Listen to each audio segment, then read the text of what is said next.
మా అమ్మ చేసే రెసిపీస్ అన్నీ నాకు ఇష్టమే, కానీ ఈ రసం నా ఫేవరెట్. నోటికి ఏం తినాలి అని అనిపించినప్పుడు, కొంచెం పొట్టలో అజీర్తి చేసినప్పుడు, లేదా జలుబు దగ్గు ఉన్నప్పుడు ఈ రసం చేసుకొని తింటే ఎంత కంఫర్ట్గా ఉంటుందంటే, మా ఇంట్లో వాళ్ళైతే ఇది సూప్ లాగా తాగేస్తామండి తినడం కన్నా కూడాను. ఒక్కసారి నేను చూపించిన విధంగా రసం పెట్టి చూడండి ఇంట్లో.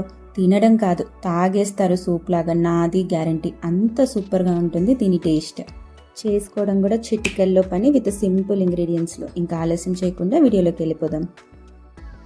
స్టవ్ మీద గిన్నె పెట్టి పెద్ద నిమ్మకాయ సైజ్ అంత చింతపండు, 1 లేదా 2 పచ్చిమిర్చి, మీడియం సైజువి 2 టమాటాలు, కొంచెం అల్లం వెల్లుల్లి పేస్ట్, 1 గ్లాస్ వాటర్ వేసుకొని టమాటాలు సాఫ్ట్గా అయ్యేదాకా ఉడికించుకోవాలి.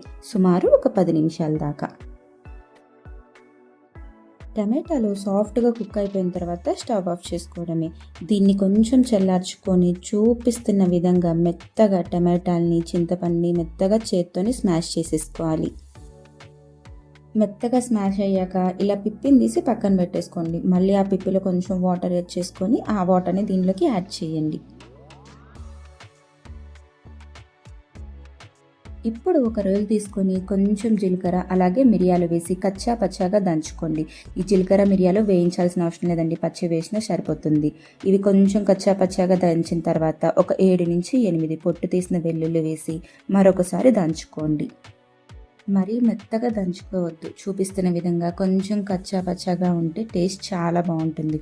సో కొంచెం కచ్చా పచ్చాగా ఉండేలాగే దంచుకోండి. పోపు కోసం ఏదన్నా గిన్నె పెట్టుకొని 1 స్పూన్ ఆయిల్ వేసి, ఆయిల్ కొంచెం హీట్ అయ్యాక దీనిలోకి పచ్చిపప్పు, మినప్పప్పు, ఆవాలు, జీలకర్ర, 2-3 ఎండుమిర్చి, కొంచెం కరివేపాకు వేసి 1 నిమిషం వేగించుకోవాలి. తాలింపు వేగిన తర్వాత దీనిలోకి కొంచెం ఇంగువ వేసుకోండి. ఇంగువ వేయడం వల్ల టేస్ట్ చాలా బాగుంటుంది. దంచుకొని పక్కకు పెట్టుకున్నాం కదా కచ్చా పచ్చాగా మిరియాలు, వెల్లుల్లి, జీలకర్ర, దాన్ని కూడా దీంట్లోకి వేసి జస్ట్ ఒకసారి అలా కలుపుకోండి. 1 నిమిషం పాటు మంచిగా వేయించుకోండి. ఇప్పుడు దీనిలోకి రసం తీసుకొని పక్కకు పెట్టుకున్నాం కదా చింతపండు, టమాటో వాటర్ వేసి కొంచెం ఉప్పు, పసుపు వేసి ఒక్కసారి టేస్ట్ చెక్ చేసుకోండి.